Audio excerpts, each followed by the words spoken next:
welcome to Labor Lens. I am Sharon Ijason. On this week's edition of the program, we will be focusing on the issue of a frequent increase in electricity tariff in Nigeria. We have other news stories for you. We will be right back.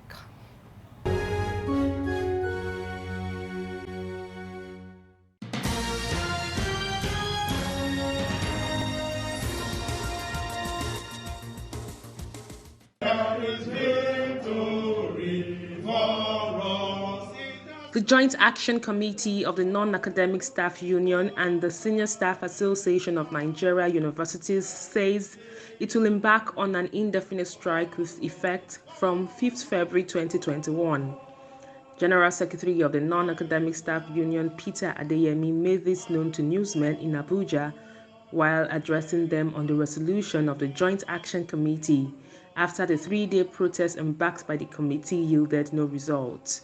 He noted that 90% of NASU and 83% of SANU members were in support of the strike, while 10% of NASU and 11% of SANU opposed the strike, and 6% of SANU members were indifferent.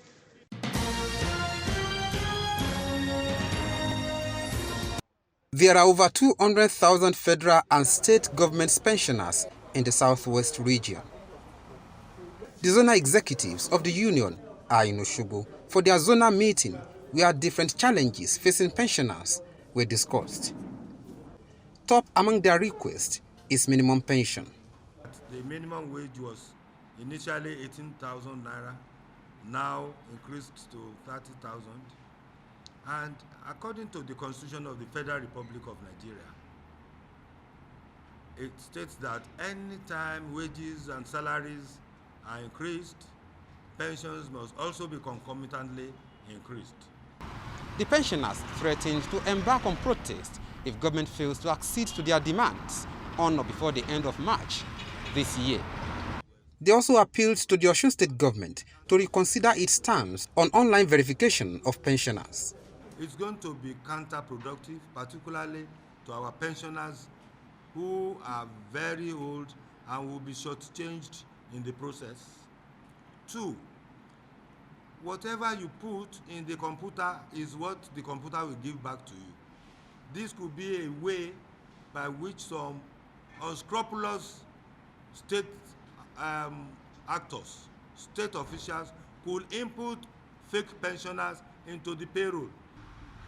We even enlighten people. Not all of us have Android phones. Those who have Android phones have no money to buy the data to do it. Then we lack the training. You know, it's a new system that children are more accustomed to than we elderly people. The State Commissioner for Information and Civic Orientation, Funke Egbemade, says there is no official information that pensioners would do online verification. They have been doing their accreditation, their registration physically. That's still what's in place. There is no official directive that I'm aware of, or that the state has said that pensioners should start registering online. She assures that government will continue to prioritize welfare of both the civil servants and the retirees in the state.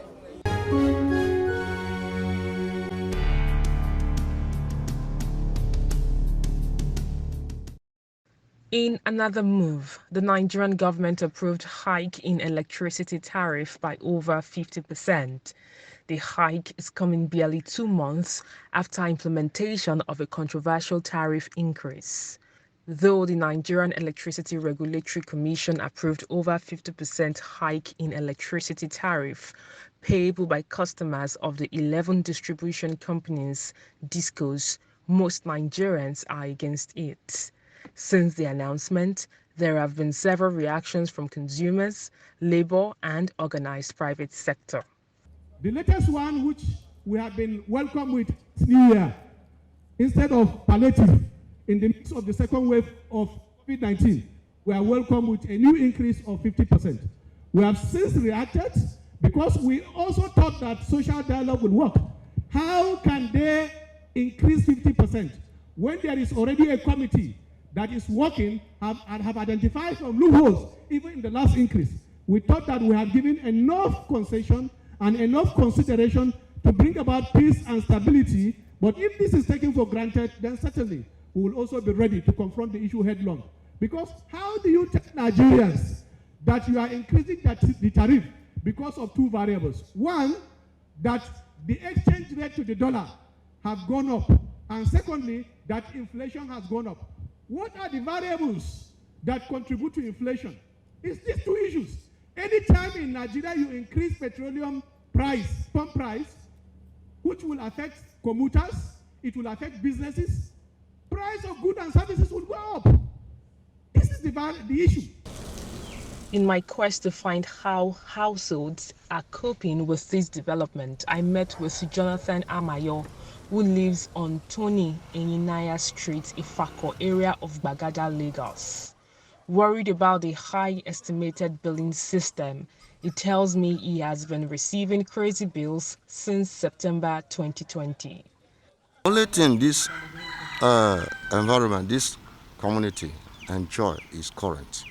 This wire you see here, this cable, we contributed money, 50,000 naira per house, plus this pole, the pole on the wire and work, the working on this thing, the electrician that connected it. No electricity, a Kaja electricity person was here. That transformer we used there was given by one of our neighbor within the estate. When that transformer got bad, the one-time House of Reps member, Koshofe, contributed that transformer. Nothing NEPA has provided, Ikeja Electricity has provided here. The only thing they give here is current. And they come around here, they charge us, they blackmail us. If you don't pay, carry your cable. That's what they do every time. They force you to pay. That's what they've been doing. For a one-room apartment, Jonathan is concerned that he was charged about 22,000 naira in October, 70,000 in November, and as high as 80,000 naira in December 2020. There is nothing I use other than the normal light in my room, a bulb, my television, then from time to time I iron my clothes, that's all. I can't live in one room and you charge me 80,000 naira a month for electricity when I use only one bulb, a television, and ironing. That's number one. Number two, I want a prepaid meter because I learned that the federal government has given to each distribution company transformer to distribute, meter, prepaid meter to distribute to people. So they should extend one to me so that we don't have any problem again.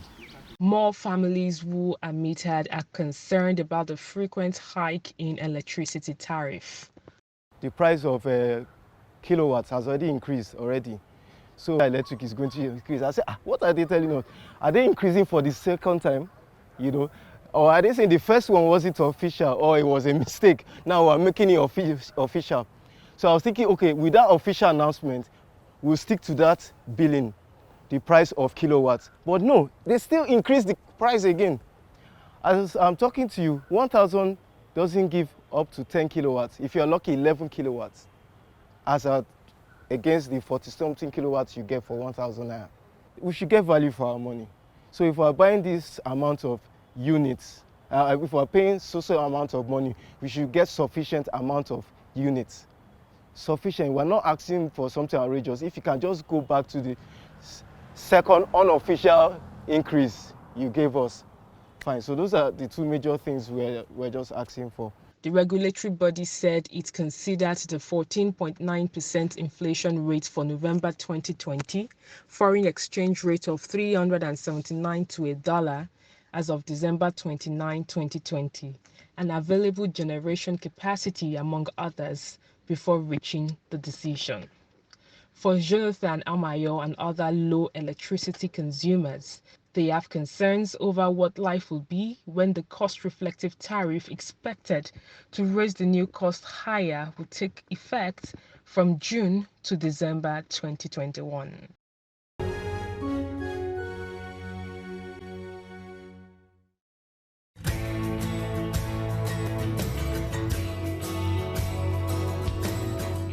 On the profile interview segment this week, I will be speaking with Comrade Joe Ajero, who is the General Secretary of NUI.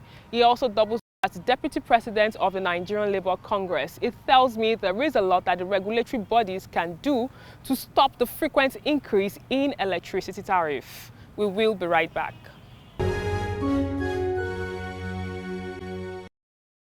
It's good to have you on the program. Thank you very much. A lot has happened since our last conversation, and especially in the electricity sector, there's been lots of worries. A member of the tariff committee set up by the federal government, can you bring us up to speed on what the conversations are, what your findings are so far? Well, I can't predict the report of the committee, which is yet to come out. But I know that we've done some work in terms of the interim report that recommended some level of reduction in the tariff that gave Band C about 30% reduction, Band A and B 10 and 10.5% reduction. And then before we now moved ahead for the final stage. And within that final stage, amidst COVID-19, we were able to visit about 3 discos and some metering companies in the country. And then we found there are quite some revelation. And this week, we are concluding with other discos that we couldn't visit because of this pandemic. We were inviting them to Abuja to have a session with them on what is happening there, and to use other contacts, to find out the impact on customers. Because if you invite the discos alone, which I have made clear to the committee, they will only give you their own side of the story. So when we finish it, we should be able to. We equally met with the director of gas in NNPC, and the electricity chairman of NEC last week Thursday, and they have made their own recommendations. So all this, we are going to factor them in coming up with a final report, which must come out before the end of this month. There are several allegations here and there, and one of it is that NEC is working with operators, especially discos, to exploit Nigerians. Would you reaffirm this? Yeah, I think NEC, I happen to be one of the people accusing them of regulatory hijack. It's a common practice in most economies of the world that the regulator could be hijacked by the operator. And when that happens, due to political influence, the consumers are bound to suffer. Nigeria's NEC policies are talking more on law, not on consultation. And when I put a question across to the NEC chairman at the last sitting, you make provision for consultation. Now, to what extent do you use the outcome of the consultation? And he was honest, very honest man. He said, no person you consult will agree for you to increase tariff. I said, okay, that's an honest one. And if you look at it, if you consult them and they will not agree that you increase tariff, then what you do is to increase tariff. It's not based on consultation. So there is no process that leads to it. Since if you consult people, they will not agree for you to increase tariff. And that makes our case, but they will tell you that they have to obey the law. The law says whenever the naira depreciates, you increase tariff. Whenever there is inflation, you increase tariff. That's the law. So they must do it, whether Nigerians like it or not. Now, they are not looking at the process. What do they want? How do you get to the point of increasing tariff? It must take a process. You consult the people, you find out service, being rendered to them. You find out the inflation rate. The inflation rate should not be one way. If the tariff were increasing today, and the increase in pump price of petroleum products have gone beyond minimum wage, then it's going to bounce back, clearly. It has gotten to a level that we either pay for electricity tariff and fuel and staff, or we eat and refuse to pay. And when we refuse to pay, then there will be civil disobedience. Now, if you don't factor in the political influence in all that we do, that if you increase this tariff beyond this level, people will not pay, or people will resist it, or people will shut down. And when they shut down, you will not have anybody to govern. If they don't factor this in the next 2-3 years, we'll be there. Moving forward, we understand that infrastructure is key in the power sector. How would you rate the infrastructure on ground? Since privatization, has there been any new innovation towards ensuring that the power generation is being boosted? Well, why will you invest in the sector that whether you invest or not, the law says every year you increase tariff twice? Why will you invest? Why will you buy new transformer? Why will you build new power plants when you can make it by virtue of the provisions of the law? So it's the law that is the investment. I have not seen any clear investment as far as we are concerned. The transformers, they are obsolete, they are not being replaced. The power plants, if you check the installed capacity of the power plants in the country, we can have 6,000 megawatts, assuming no new plant was built within this period. But if you expand them to their capacity, some of them, some constructions have been made for you to install new turbines for their capacity to go up. Now, they have not done that. And so you have a country that has almost 16,000 naira installed capacity. But what is being generated is about 4,000 megawatts. So why are they not doing it? Where they have done civil works already for expansion, they are not doing it. So why will I, even if I want to borrow money to invest in the power sector, at what return on investment am I going to borrow? If they borrow money at 25%, to buy new transformer, because they are not solvent in terms of capital. If I borrow money from any of the banks at 25%, a commercial interest, I will factor it back to the consumers. They are the people that will pay the interest on it, plus my profit. So that is why it is a problem. So talking about the law stipulated to guide the regulation of electricity supply in the country, what do you think needs to be done to ensure that Nigerians don't pay more for darkness and Nigerians don't have to experience increase in electricity tariff twice in a year, if not more? We have a long way to go. The Nigerian electricity sector was privatized on a very wrong premise. In the first instance, the notion that it will drive foreign direct investment was false. It was such that even reduced what we had in banks with regards to borrowing from our banks. That's what we are seeing now. So there's no investment, that came in here, and the little we have is not enough to drive the process. So you see the situation being better, when the government was driving it. At least this issue of even sacking people in the sector wasn't common, and tariff was not just high there, and government was not investing in the sector. The last time we were talking about 1.7 billion, what they call subvention or whatever that they were sending every day. Government was not giving the sector 1.7 billion a month. When it was managing it. Yes, they were managing it from whatever, and they restricted tariff for almost 10 years. The then NEPA, no tariff increase for almost 10 years. And government stopped budgeting, to that sector. Now, when you now saw these people, they came in, government now started pushing in trillions, 1.7 trillion into the sector, that they were not doing before under government control. Government equally turned a blind eye to its 40%, in the sector. So when you look at all this, you now start to ask yourself, what is happening?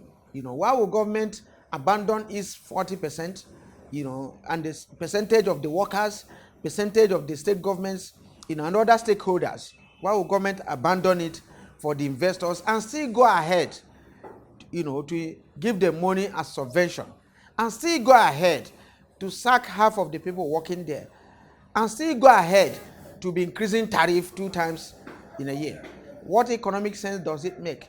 Is it the aim to punish Nigerians? Is it driving the economy from what we are seeing?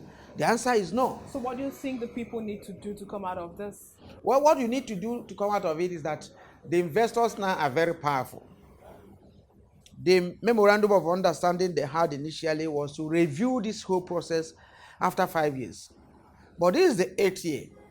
And when an attempt was made for that, they resisted it and nothing happened. So they are becoming too powerful, that they can even shut down the system, because government did not listen to some of us who felt that you can still have a mix of private and public.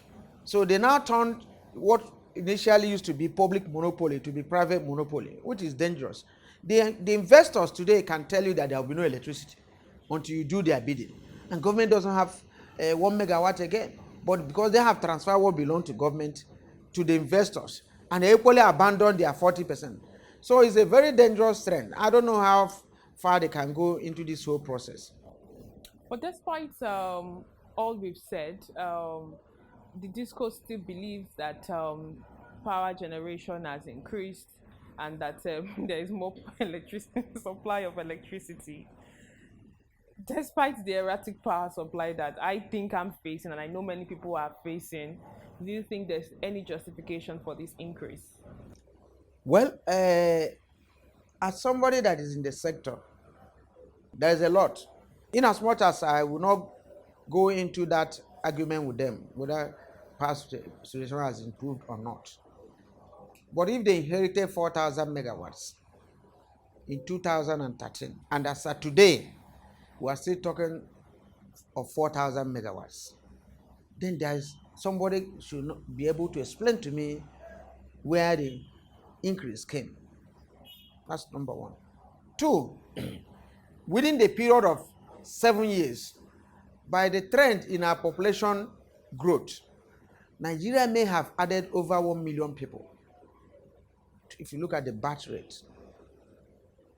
Three, by the trend of development, almost 500,000 houses must have been built and connected within this period. Therefore, if people were getting 8 hours supply, if not for the magic they are doing, if people were getting 8 hours supply 7 years ago, and power generation remains constant, and more people are now taking from the 4,000 megawatts, it presupposes that what they were getting will go down. So truly they are enjoying electricity supply. Fine. So does it mean that poor people don't deserve to have electricity? Because those ones cannot pay at band A. Those poor people in the villages, because I just came back from the village for about 3 weeks, it was a disaster. I was calling almost all of them, up to the people that are advisors in the villa. I was calling them to say, hey, I have not seen any. And a nearby community where I come from bought a new transformer with the permission of EEDC, and they brought it up to now. They have been asking for it to be energized, and those ones are asking for maybe 300,000. They repaired the existing one there with the approval of EEDC. 3-4 weeks after, those ones have refused to energize that. This self-effort. And then they are calling them, please come and energize it. Because when they energize it, they equally collect tariff. Throughout the Christmas, they were in darkness because some people are not working. So you see that level of impunity. Now they will take that supply to some areas whom they will, add as band A.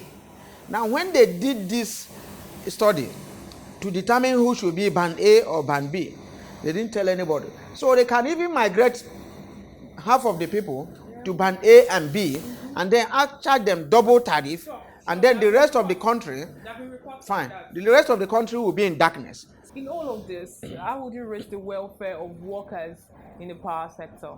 Well, comparatively, before privatization and after privatization is poor, very poor. Finally, what would be your suggestion or recommendation to the federal government? Even as enshrined in the section 16 of the Constitution, to the private sector, there's always need for the state to intervene in those areas that have direct impact on the poor. Areas like electricity, water, school, road, infrastructure, so to say. And nobody will tell you that government has no business in business. Government has no business in all these areas. Now, no matter how you try to avoid it, it continues to reduce your rating. It brings back underdevelopment. Nigeria used to be a developing country. Today, Nigeria is an underdeveloping country. It's going down, because of all these things. Hitherto now, MPA was making profit. Nitel was declaring profit. And they were employing a minimum of maybe 2,000, 1,000 people annually. From nowhere, you say that IMF or World Bank or the Bretton Woods institution recommended to you, that you should privatize. Now there's unemployment. And the level of unemployment will go down because people will be, because some of them have aged workforce. They will retire annually. And you have a plan that if 200 people are retiring, we'll bring in 200 people. Things will move on. Thank you very much for your time. Thank you. And that's all we can take on to this edition of the program. Join us next week for a fresh edition of the show. I am Sharon Ijason. Thanks for watching, and remember that labor creates wealth.